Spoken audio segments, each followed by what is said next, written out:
Isang sunog ang sumiklab sa isang commercial building sa Barangay Bagong Pag-asa sa Quezon City kanina umaga.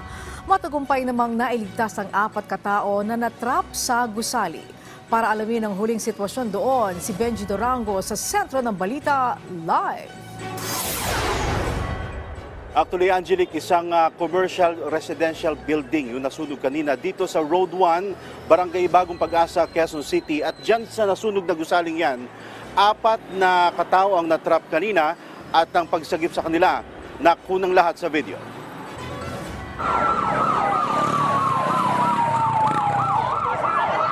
Napuno ng makapal na usok ang Road 1 sa Barangay Bagong Pag-asa, Quezon City. Ang dahilan, isang 3-story commercial building kasi ang tinupok ng apoy mag-alas 9 ng umaga kanina. Agad itong nirespondihan ng mga bumbero. Nahirapan muna silang pasukin ang gusali dahil nakalakpa ang mga tindahan. Ang unang rumisponde, ang fire brigade ng Barangay Bagong Pag-asa. Pagdating namin, malaki yung apoy talaga eh. Dito siya nag-umpisa eh. Nakunan pa kung paano niya dinistrongka ang gate ng gusali. Ang problema, may mga taong natrap sa ikalawa at ikatlong palapag ng gusali. Isa po, tapos 3 female po. Opo.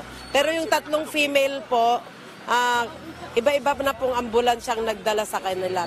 Sa pagtutulungan ng barangay at ng BFP, isa-isang inilabas ang mga residenteng naipit sa sunog.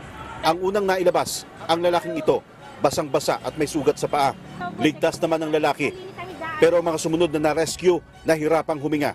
Ang dalawang matandang ito, kinailangan pang kabitan ng oxygen habang inilalabas sa nasusunog na gusali. Pero ang babaeng ito, wala nang malay ng makuha ng mga bumbero. Agad silang naisugod sa pinakamalapit na ospital at nagpapagaling na. Sa balita ho namin, ng birth namin ng sa barangay, stable na daw po. Ang masaklap, ang mga ari-ariang nasira ng sunog. Sa warehouse pa lamang na ito, mahigit 2 milyong piso na ng Korean products ang naabo. Siyempre, nangihinayang, kaya wala tayong magagawa eh. Aksidente. Hindi pa kasama mga nasunog na gamit ng isa pang coffee shop at isang parisan kung saan nagsimula ang apoy.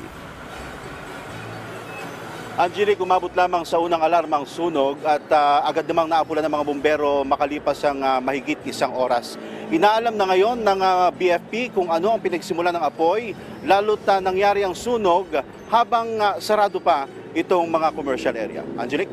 Okay, so Benji, lumalabas na maraming tindahan o iba't ibang mga parang malilit na kumpanya ang nandiyan sa building na yan? Yung itsura nitong gusali, Angelic, ang baba ay commercial area. 3 units. Yung commercial area, merong isang parisan.